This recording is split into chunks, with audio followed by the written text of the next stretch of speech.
Mesdames et messieurs, mes chers amis, vos dernières assises m'ont mené à la correctionnelle. J'en suis à présent à la cour d'appel. J'espère que celles-ci me vaudront un peu moins l'embêtement, mais rien ne l'assure, car mon discours n'a pas beaucoup changé. Or, mon discours, c'est très précisément ce que le pouvoir ne veut pas entendre. Quand je dis le pouvoir, je ne pense pas spécialement au gouvernement, quoi qu'il en soit bien sûr l'un des rouages, mais un peu subalterne. Je pense à ce que j'appelle le pouvoir remplaciste, celui qui désire et qui promeut le grand remplacement, le changement de peuple, la substitution ethnique et culturelle, civilisationnelle. Ce pouvoir remplaciste peut également être désigné sur le mode soviétique comme le complexe médiatico-politique, industriello-intellectuel, fort qu'il est de ces journalistes juges, de ces juges censeurs, de ces censeurs éditeurs, de ces éditeurs industriels, de ces industriels patrons de presse, de ces intellectuels organiques, de ces officines de contrôle et de ces sociologues de cour.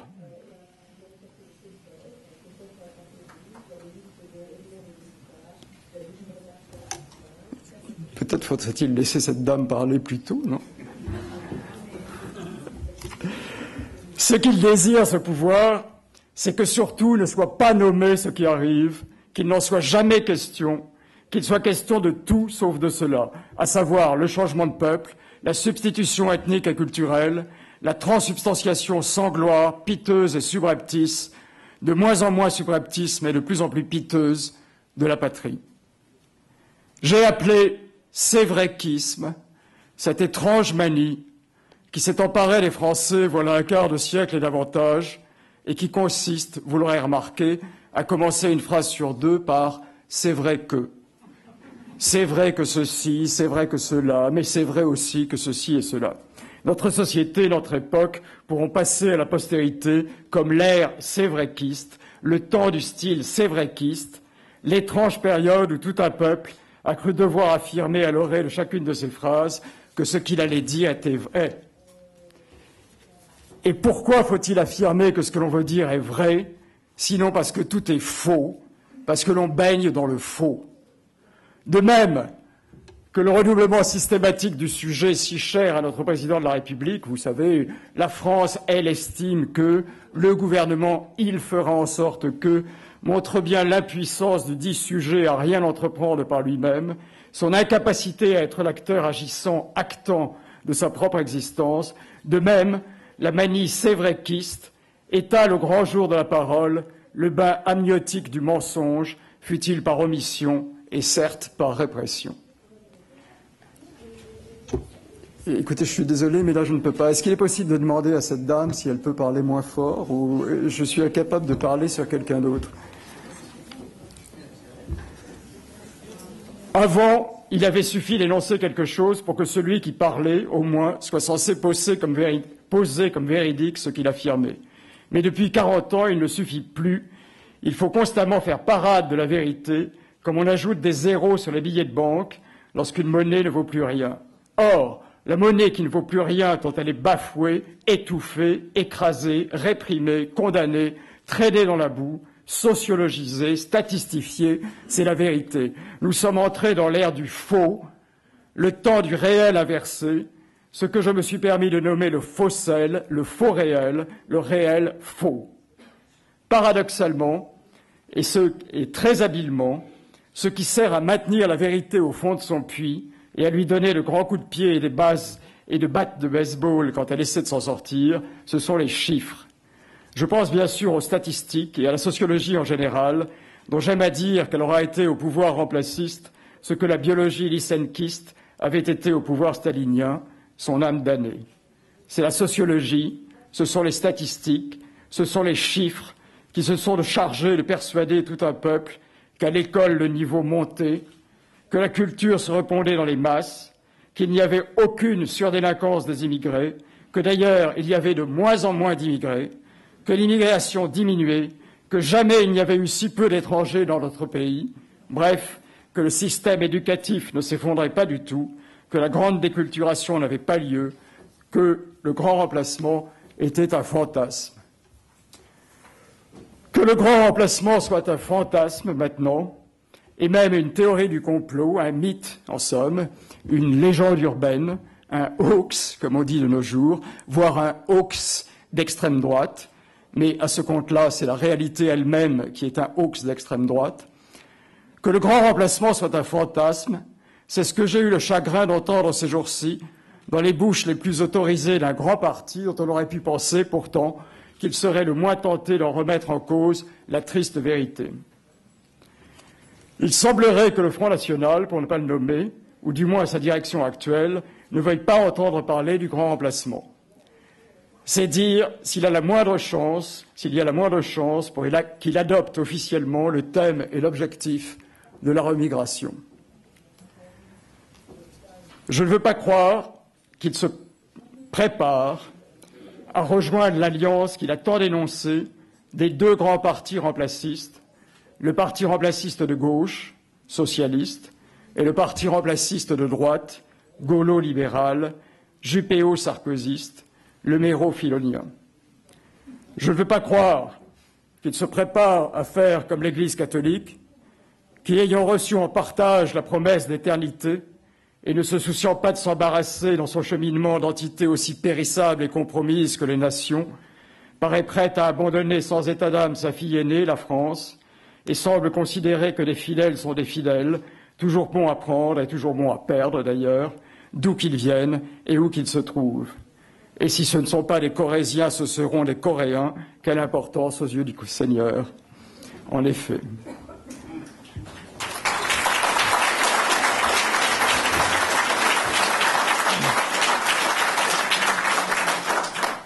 Je ne peux pas croire,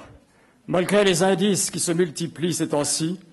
mais espérons qu'il s'agit seulement d'une phase provisoire à dépasser, je ne peux pas croire que le Front National ne voit plus dans les Français un peuple, mais seulement des électeurs, et prenne acte tranquillement, en somme, de ce grand remplacement qu'il ne veut pas nommer, mais qu'il considérerait néanmoins comme une chose acquise, irréversible, et sur laquelle il n'y aurait plus à revenir, y compris dans ses propres rangs.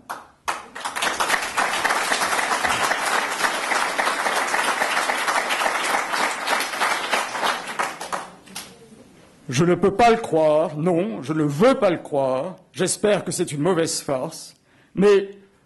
envisageons-le tout de même, si vous voulez bien, puisqu'il le faut, et voyons ce qu'il en résulterait sur le plan politique et même historique, car les enjeux sont si graves, si fondamentaux, que c'est devant l'histoire que nous agissons, que nous écrivons, que nous parlons, que nous tweetons et tâcherons d'influer chacun à notre place, dans la mesure de nos moyens, sur le cours des choses ou contre lui. Et c'est d'autant plus devant l'histoire que nous nous interrogeons ici, qu'il ne s'agit de rien de moins que de savoir si nous, Français, nous allons continuer à lui appartenir, justement, à l'histoire. Je le dis et je le répète depuis des années, le grand remplacement est la crise la plus grave qu'ait connue la France depuis 15 siècles. Car si la substitution ethnique et civilisationnelle en cours va jusqu'à son terme prévisible, si la remigration, qui est la seule réplique possible, n'a pas lieu, l'histoire continuera, peut-être, mais ce ne sera plus la nôtre. Ce sera celle d'un autre peuple, et pourtant, et partant d'une autre nation, qui sera à la France de Clovis, de Racine, de Manet, de Paul-Jean Toulet ou de Jean Moulin, ce que l'Égypte du général Sissi est à celle de Ramsès II et d'Amenophis IV, ou, mieux encore, pire encore, ce que la Turquie de M. Erdogan est à l'Empire byzantin de Justinien, de Théodose et des paléologues.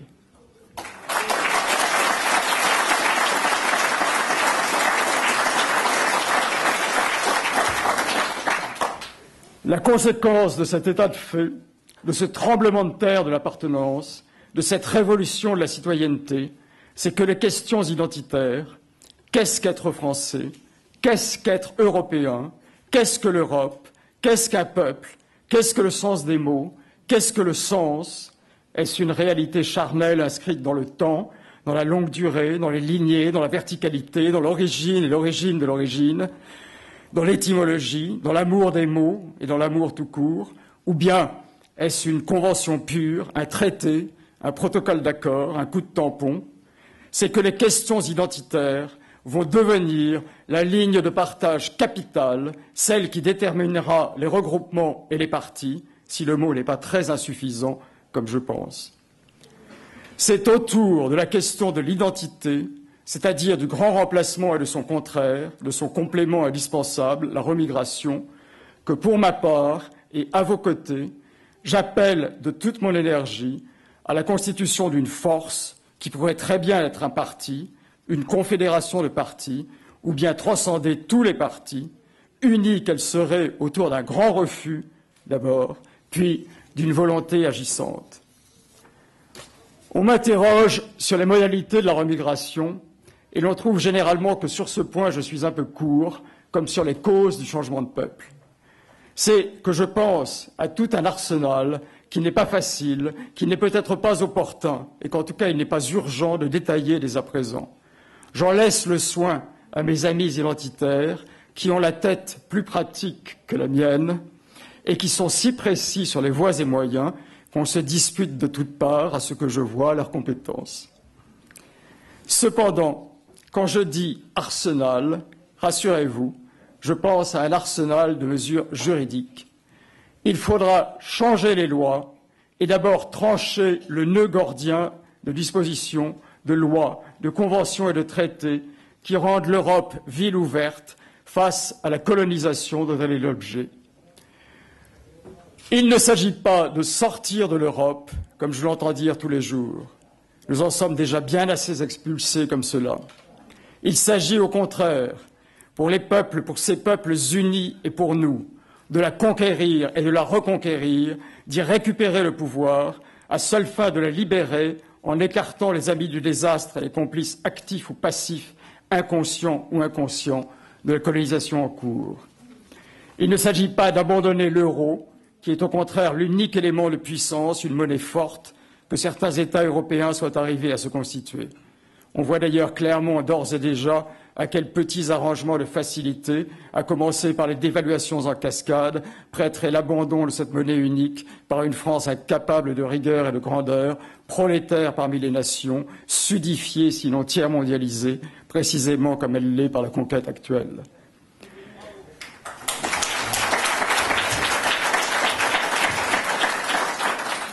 L'Europe décolonisée que nous appelons de nos vœux ne le serait d'ailleurs pas uniquement de ceux qui la conquièrent par la masse, par la démographie, par la présence physique envahissante, par la substitution ethnique et civilisationnelle. Elle serait décolonisée aussi, elle doit l'être, de ceux qui la colonisent par l'argent, par la finance, par la marchandisation générale, par la manipulation publicitaire et intéressée des désirs, par les dites industries culturelles, cette aporie. Bref, par toutes les composantes de la fabrication industrielle de l'homme remplaçable, désaffilié, désoriginé, déculturé, interchangeable et délocalisable à merci. C'est d'abord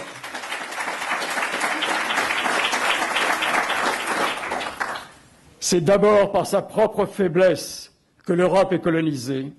par sa lâcheté, il faut bien le dire, par ses renonciations, par son désir épuisé de sortir de l'histoire, de tomber du temps, c'est-à-dire d'abdiquer la puissance, de s'en remettre à d'autres de son propre destin. Je l'ai dit et écrit 100 fois, l'Europe, à force d'avoir été opérée et réopérée du cancer hitlérien, et de l'être encore tous les jours par le moindre chirurgien de rencontre et par n'importe quel charlatan politico-médiatique, sans parler des vigilantes associations subventionnées, s'est vu dépouiller tour à tour de presque tous les organes vitaux indispensables à sa survie. C'est ce que j'ai nommé cette réduction à l'inqualifiable, à l'insignifiant, au néant militant et content de lui, la deuxième carrière d'Adolf Hitler, presque aussi désastreuse que la première, un peu moins criminelle sans doute, mais de plus grandes conséquences historiques encore s'il est possible. La remigration n'a pas de sens et d'abord de chance d'intervenir que si l'Europe, la remigration n'a de chance et d'abord de chance d'intervenir que si l'Europe est rendue au sens, justement, et d'abord au sens de l'histoire, à l'histoire. La remigration n'a de sens que si l'Europe est rendue à la puissance, au statut de puissance, avec des frontières à défendre, avec ses propres moyens de défense, avec une armée dont l'armée française devrait être le creuset, alors que nous la voyons chaque jour criminellement démantelée sous nos yeux, avec une diplomatie, bien sûr, et surtout avec une volonté pacifique, mais tout animée, tendue par le dessein résolu de perdurer dans l'affirmation et dans l'être. La remigration n'a de sens que si l'Europe est rendue à la conscience d'elle-même, à la culture, à la civilisation, à la spiritualité, à l'âme, à ce que l'on n'a plus le droit, paraît-il, mais quel droit a-t-on encore en régime de dictature remplaciste d'appeler son génie? Je n'ai jamais partagé, et pour cause, le point de vue de tous ceux qui croient naïvement que le grand remplacement est une opération toute mécanique, un vulgaire problème de vases communicants et de gestion des fluides, et qu'il suffit, si je puis dire, pour contrer la substitution démographique, d'imiter le taux de natalité débridé des Africains et de faire autant d'enfants qu'eux. Il ne s'agit pas pour les Européens de faire autant d'enfants que les Africains, il s'agit de cesser de les encourager à venir faire les leurs et à les élever ou à les faire élever mal, très mal, en Europe.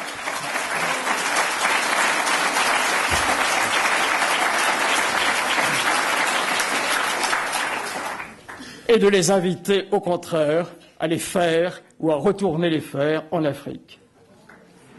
À vrai dire, si je devais livrer le fond de ma pensée, ce qu'à Dieu ne plaise, et si je ne craignais pas d'être accusé de me mêler une fois de plus de ce qui ne me regarde pas, je dirais qu'il serait bien inspiré, les Africains, de se modérer un peu sur ce point, même et surtout en Afrique.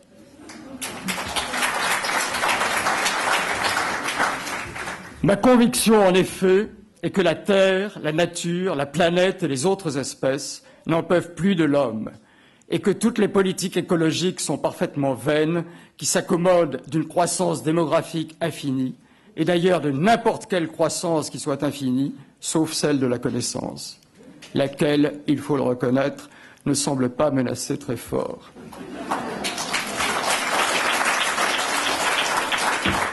Je crois, avec les vieilles sagesses hindoues, qu'il y a d'âme une quantité constante en suspension dans l'air et que plus il y a d'humains, au-delà au moins d'un certain seuil, qui d'évidence a été franchi depuis longtemps, moins il y a d'âme pour chacun d'eux. J'ai dit souvent que le grand remplacement se présentait en termes de combat pour le territoire,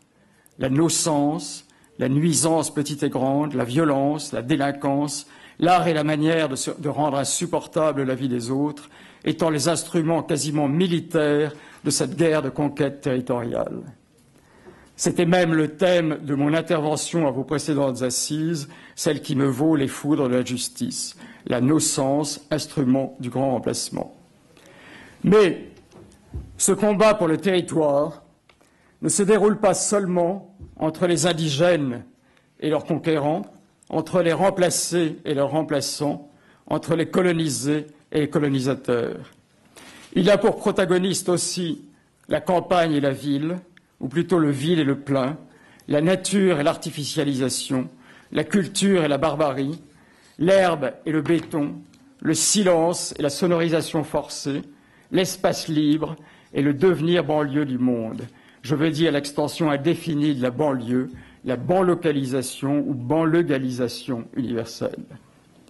Le combat pour le territoire, c'est aussi un combat pour l'absence, pour le silence, pour la liberté de n'être pas là, pour le droit au retrait, pour la solitude, cette plus précieuse des inventions de la civilisation, c'est-à-dire pour la liberté tout court et pour la dignité d'habiter la terre. La puissance à venir ne sera pas dans le nombre, mais dans son contraire, qui est peut-être l'intelligence, la volonté, l'identité. Voyez Israël résistant seul à la marée d'ennemis qui a juré sa perte. Si l'Hébreu a ressuscité d'entre les morts, les identités françaises et européennes peuvent bien faire de même, elles qui ne sont même pas tout à fait mortes, vous en êtes aujourd'hui les vivants témoins. Je l'ai souvent dit, j'ai une conception lazaréenne de la patrie, et tout spécialement de la patrie française, qu'on a vu plusieurs fois revenir de si loin, la petite Geneviève, Jeanne d'Arc et Charles de Gaulle m'en soient ici garants, avec les soldats de l'an 2 et ces taxis de la Marne, dont on nous explique évidemment ces jours-ci, avec la dernière assistance, qu'ils sont un mythe eux aussi, comme le grand remplacement. La remigration est indispensable, car pour revenir à la vie, il faut être resté soi et sans elle, à force de devoir jour après jour baisser les yeux et capituler sur tout, nous sommes expulsés de notre être. Mais la remigration, si dans l'espace, elle doit être celle des conquérants qui s'assument telle, dans l'axe du temps, elle doit être la nôtre, vers l'amont et le fort de nous-mêmes. Paraphrasant Corneille, il faut dire à notre continent, à notre civilisation, à nos patries et d'abord à la France, en les invitant à la remigration de l'âme, rentre en toi-même, Europe, et cesse de te plaindre.